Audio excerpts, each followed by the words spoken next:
ಗುರುಭ್ಯೋ ನಮಃ. ಅಖಿಲ ಕರ್ನಾಟಕ ಹಿಂದೂ ದೇವಾಲಯಗಳ ಅರ್ಚಕರ ಆಗಮಿಕರ ಉಪಾಧಿವಂತರ ಒಕ್ಕೂಟ ರಿಜಿಸ್ಟರ್. ನಮಗೆ ಹೊಸ ಸರ್ಕಾರ ಬಂತು. ನಿಜವಾಗಲೂ ನಾವೆಲ್ಲ ಅದೃಷ್ಟ ಮಾಡಿದ್ರಿ. ಸನ್ಮಾನ್ಯ ರಾಮಲಿಂಗಾರೆಡ್ಡಿಯವರು ನಮ್ಮ ಮುಜರಾಯಿ ಮಿನಿಸ್ಟರ್ ಆಗಿದ್ದಕ್ಕೆ ನಾವುಗಳೆಲ್ಲ ದೇವರು ಅದೃಷ್ಟ ಮಾಡಿದರು. ಅದು ನಮಗೊಂದು ಮಹಾ ದೊಡ್ಡ ಪುಣ್ಯ. ಅವ್ರನ್ನ ಮುಜರಾಯಿ ಮಿನಿಸ್ಟರ್ ಆದ ತಕ್ಷಣ ನಮ್ಮ ಒಕ್ಕೂಟ ಭೇಟಿ ಮಾಡಿ ಈ ಥರ ಇಡೀ ರಾಜ್ಯ ಅರ್ಚಕರ ಬಗ್ಗೆ, ದೇವಸ್ಥಾನಗಳ ಬಗ್ಗೆ ಮನವರಿಕೆ ಮಾಡಿಕೊಟ್ರಿ. ಏನೋ ದೇವರವ್ರಿಗೆ ಏನು ಬುದ್ಧಿ ಕೊಟ್ಟನೋ ಏನೋ. ನಮ್ಮ ಒಕ್ಕೂಟ 50 ವರ್ಷ ಹೋರಾಡಿರೋದು ಒಂದೇ. ಸರ್ಕಾರ ಬಂದು 123 ದಿನಕ್ಕೆ ಏನು ಬೇಕೋ ಎಲ್ಲ ಮಾಡಾಕ್ಬಿಟ್ರು. ಇಂಥದ್ದು ನಾವು ಕೇಳಲೇಬಾರ್ದು, ಅಷ್ಟೊಂದು ಮಾಡಿಬಿಟ್ರು.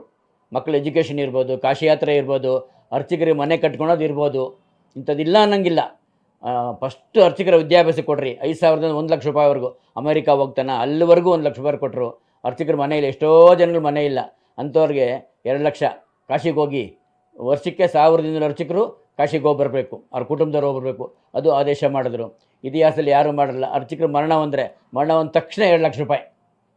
ನಾವು 50 ವರ್ಷ ಹೋರಾಟ ಮಾಡಿದ್ರೆ ಇಂಥದ್ದು ಯಾವುದೂ ನಮ್ಮ ಕೈಲಿ ಮಾಡಿಸ್ಕೊಳಕ್ಕಾಗಲಿಲ್ಲ. ಯಾವ ಸರ್ಕಾರಗಳು ಮಾಡಲಿಲ್ಲ.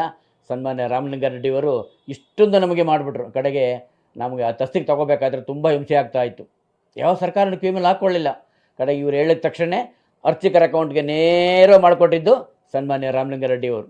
ಎಲ್ಲ IAS ಅಧಿಕಾರಿ ಕರೆದು ಮೀಟಿಂಗ್ ಮಾಡಿ ಇದು ಆಗಲೇಬೇಕು ಅಂತ ಕೂತ್ಕೊಂಡು ನನಗೆ ಆಗದಿದ್ರೆ ಇಲ್ಲ ನೀವು ಹೇಳಿ ನಾನು ಮಾಡ್ಕೊಡ್ತೀನಿ, ದಯವಿಟ್ಟು ಯಾಕೆ ತೊಂದರೆ ಕೊಡ್ತೀರಿ ಅರ್ಚಕರಿಗೆ, ನೇರವಾಗಿ ಅವ್ರ ಅಕೌಂಟ್ ಕಳಿಸಿ, ಮಧ್ಯವರ್ತಿಗಳ ಕಾಟ ಬೇಡ ಅಂತ ಪ್ರಥಮ ಮಾಡಿದ್ದು ರಾಮಲಿಂಗಾರೆಡ್ಡಿಯವರು.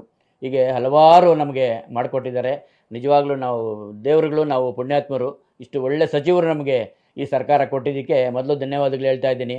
ಈಗಾಗಲೇ ಏನು ಅವ್ರ ಬಗ್ಗೆ ನಾವು ಹೇಳು ಅಂತಂದರೆ, ಇಷ್ಟು ನಾವು ಅವರು ಮಾಡಿರ್ಬೇಕಾದ್ರೆ ನಾವು ಅವ್ರಿಗೇನು ಹೇಳ್ಬೋದು, ಒಂದು ಆಶೀರ್ವಾದ ಮಾಡ್ಬೋದು. ಆಯುಸ್ ಕೊಡಲಿ, ಆರೋಗ್ಯ ಕೊಡಲಿ, ಚೆನ್ನಾಗಿರಲಿ ಅಂದ್ಬಿಟ್ಟು ನಾವು ಒಂದು ಮಾಡ್ಬೋದು. ಆ ಋಣ ತೀರ್ಸ್ಕೊಳಕ್ಕಾಗಲ್ಲ ನಮ್ಮ ಕೈಲಿ. ರಾಮಲಿಂಗಾರೆಡ್ಡಿ ಮಾಡಿರೋದು ನಾವು ಎಷ್ಟು ವರ್ಷ ಋಣ ತೀರ್ಸ್ಕೊಳಕ್ಕಾಗಲ್ಲ. ಯಾರೂ ಮಾಡಿಲ್ಲ. ನಾವು ಕನಸಲ್ಲೂ ಅಂದ್ಕೊಂಡಿರಲ್ಲ, ಅಷ್ಟು ಮಾಡಿಬಿಟ್ಟಿದ್ದಾರೆ. ಇಡೀ ರಾಜ್ಯಕ್ಕೆ ಗೊತ್ತಾಗೋಗ್ಬಿಡ್ತು ಇಷ್ಟು ಮಾಡಿದ್ದಾರೆ ಅಂತ. ಈಗ ನಾವು ಏನು ಅವ್ರ ಬಗ್ಗೆ ಮಾತಾಡೋಕ್ಕೆ ದಾರಿನೇ ಇಲ್ಲ. ಸೂರ್ಯಚಂದ್ರ ಗೊತ್ತಾಗೋಗ್ಬಿಟ್ಟಿದೆ ಅವ್ರು ಎಂಥವ್ರು ಅಂತ. ಅದಕ್ಕೆ ಈ ಒಂದು ಶುಭ ಸಂದರ್ಭದಲ್ಲಿ ನಾನು ಕೇಳ್ಕೊತಾ ಇದ್ದೀನಿ, ತಮ್ಮ ಸುಪುತ್ರಿ ಸೌಮ್ಯ ರೆಡ್ಡಿಯವರು ಒಂದು ಬೆಂಗಳೂರು ದಕ್ಷಿಣ ಇದಕ್ಕೆ ಎಲೆಕ್ಷನ್ ನಿಂತ್ಕೊಂಡಿದ್ದಾರೆ. ದಯವಿಟ್ಟು ನಾನು ಮನವಿ ಮಾಡ್ಕೊಡ್ತೀನಿ, ನಮ್ಮ ಕೈಲಿ ಅವ್ರಿಗೆ ಏನು ಮಾಡೋಕ್ಕಾಗದಿದ್ರು ಕೂಡ ಒಂದು ಆಶೀರ್ವಾದ ಮಾಡೋಣ. ಆ ಎಮ್ಮ ಗೆದ್ದು ಬರಲಿ ಅಂತ ಇಡೀ ರಾಜ್ಯ ಅರ್ಚಕರ ಆಶೀರ್ವಾದ ಮಾಡೋಣ. ಆವಾಗ ನಮಗೆ ಒಂದು ಮನಸ್ಸು ಸಂತೋಷ ಆಗುತ್ತೆ. ಅವ್ರು ಮಾಡೋದಕ್ಕೆಲ್ಲ ನಮಗೆ ಒಂದು ಪುಣ್ಯ ಸಿಗುತ್ತೆ. ಅದು ಬಿಟ್ಟು ನಾವು ಏನು ಕೇಳ್ಕೊಳಕ್ಕಾಗಲ್ಲ. ಇಡೀ ರಾಜ್ಯ ಅರ್ಚಕರು ಒಳ್ಳೆಯದಾಗಲಿ, ಆಶೀರ್ವಾದ ಮಾಡಿ ಆ ಎಮ್ಮ ಗೆದ್ದು ಬರಲಿ ಅಂದ್ಬಿಟ್ಟು ನಮ್ಮದೊಂದು ಆಶ್ರಯ. ರಾಮಲಿಂಗಾರೆಡ್ಡಿಗೋಸ್ಕರ ದಯವಿಟ್ಟು ಎಲ್ಲ ಅರ್ಚಕರು ಯಾವುದು ಮನಸ್ಸು ಗಟ್ಟಿ ಮಾಡ್ಕೊಳ್ಳಿ, ತೊಂದರೆ ಇಲ್ಲ.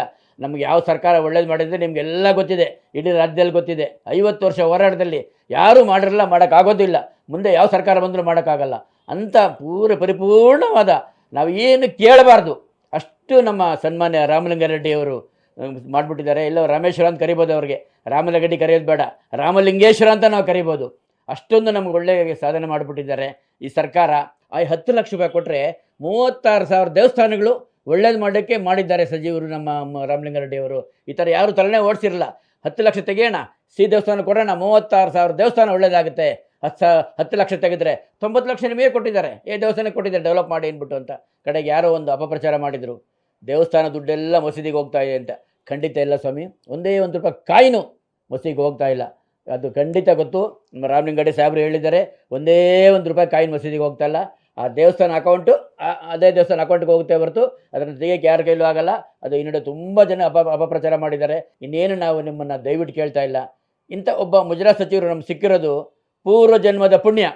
ಇನ್ನು ಯಾವ ಮುಜರಾಯಿ ಸಚಿವರು ಬಂದರೂ ನಮಗಿಷ್ಟು ಕೆಲಸ ಮಾಡೋಕ್ಕಾಗಲ್ಲ. ಅದನ್ನು ಬೇಕಾದಷ್ಟು ಕೆಲಸ ಮಾಡ್ಕೊಂಡಿದ್ದಾರೆ. ಆ ಸುಪುತ್ರಿಗೆ ಒಂದೇ ಒಂದು ಕೇಳಿಕೊಂಡು ಆ ಎಮ್ಮನಿಗೆ ಆಶೀರ್ವಾದ ಮಾಡಿ, ಪ್ರತಿಯೊಬ್ಬರು ಆಶೀರ್ವಾದ ಮಾಡಿ. ಒಂದು ಹೆಣ್ಣು ಗೆದ್ದು ಬಂದರೆ ನಮಗೂ ಸ್ವಲ್ಪ ಧೈರ್ಯ ಬರುತ್ತೆ. ನಮ್ಮವರು ಒಬ್ರು ಇದ್ದಾರಪ್ಪ ಡೆಲ್ಲಿಲಿ, ನಮ್ಮ ಅರ್ಚಕರ ಪರವಾಗಿ ಮಾತಾಡೋಕೆ ಒಬ್ರು ಇದ್ದಾರೆ ಅಂದ್ಬಿಟ್ಟು ಒಂದು ಧೈರ್ಯ ಬರುತ್ತೆ. ದಯವಿಟ್ಟು ಅದೊಂದು ಕೇಳ್ಕೊತಾ ಇದ್ದೀನಿ. ಇಡೀ ರಾಜ್ಯದಲ್ಲಿ ಆ ಎಮ್ಮನಿಗೆ ಆಶೀರ್ವಾದ ಮಾಡಿಬಿಟ್ಟು ಒಂದು ಒಳ್ಳೇದಾಗಲಿ ಅಂತ ನಾನು ಕೇಳ್ಕೊತಾ ಇದ್ದೀನಿ.